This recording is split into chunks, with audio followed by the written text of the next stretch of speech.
Hello there, it's Sean from Sean's Model Builds, and I'm here to do the unboxing video for model number 44, the Ghostbusters ECTO-1. This is actually my first commission build.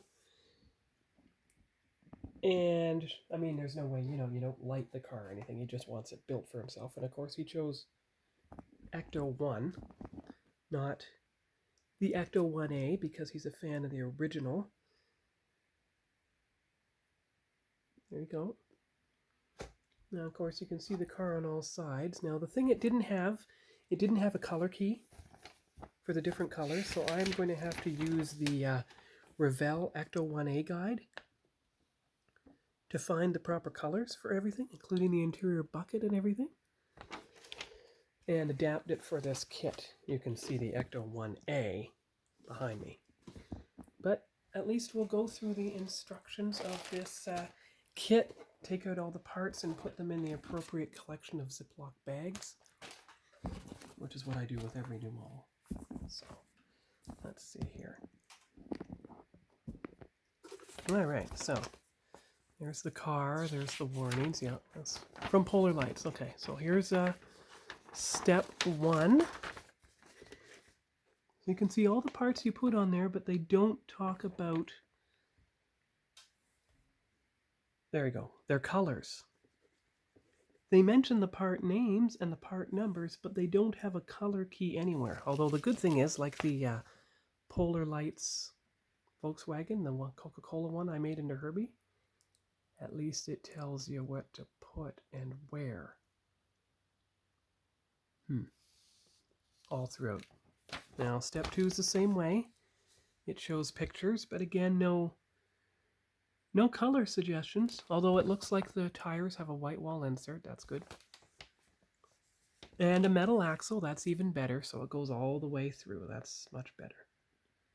And then there is the way to... Yeah, that's actually a bit clearer. Step 3. See, really only 3 steps in a total assembly. There you go.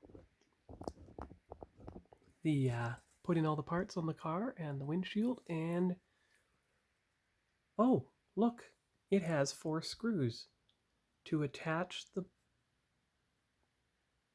Okay, well, I'll figure that out when I get there. Anyway, that's the instructions. Now it's time to take a look at the actual parts. Yeah, I'll get them some into their respective bags here, and then... Well, actually, let's see here. Yeah, put them in their respective Ziploc bags, and then I'll come back. A few minutes. All right, I'm back. I decided I'm going to keep the bags that everything came in, because it seemed to be the only way they fit in there. Just make sure the print is on the backside, but you can see all the chrome pieces here, and of course the part numbers. Now, there are a few things that lost a part or two, and in fact this part, if it is a part, actually, there's the part number by my thumb. Good. Okay, so back in the bag it goes, and then it gets dealt with later. So there and there.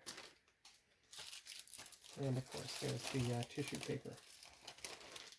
Okay, now these are the glass pieces. You can see them in here for the windshield, the side windows. See, you don't usually have side windows, and of course the clear parts for the top of the car. Now, let's take a look at the box here and see what we can do.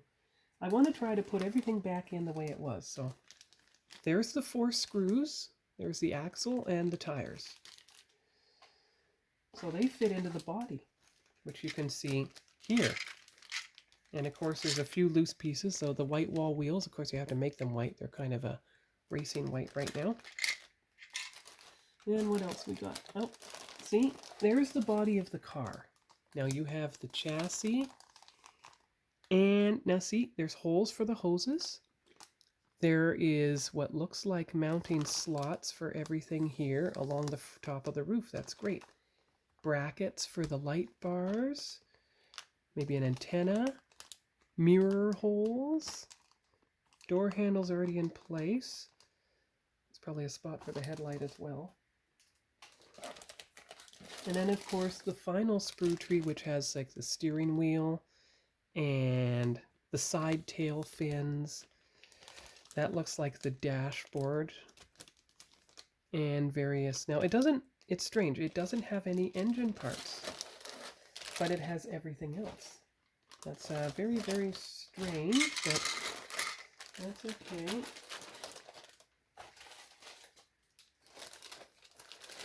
Here's the windshield parts again.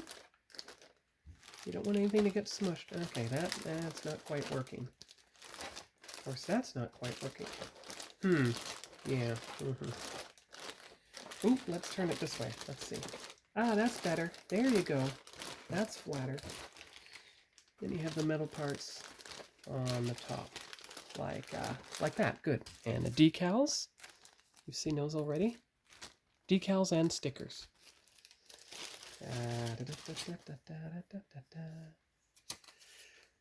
Decals, stickers. There you go. Now 2013 is the number, the year for this kit. Okay, good. So that is that.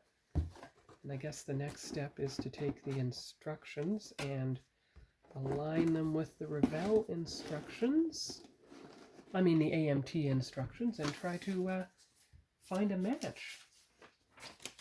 You could go to step 1, everything that goes into the interior bucket.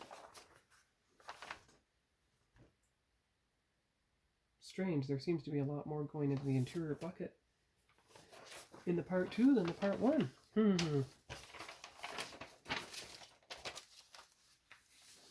But you see, so you can start marking the steering wheel and everything. That's good. I'll label those later and get to it when the time comes. Yeah. All right. Okay.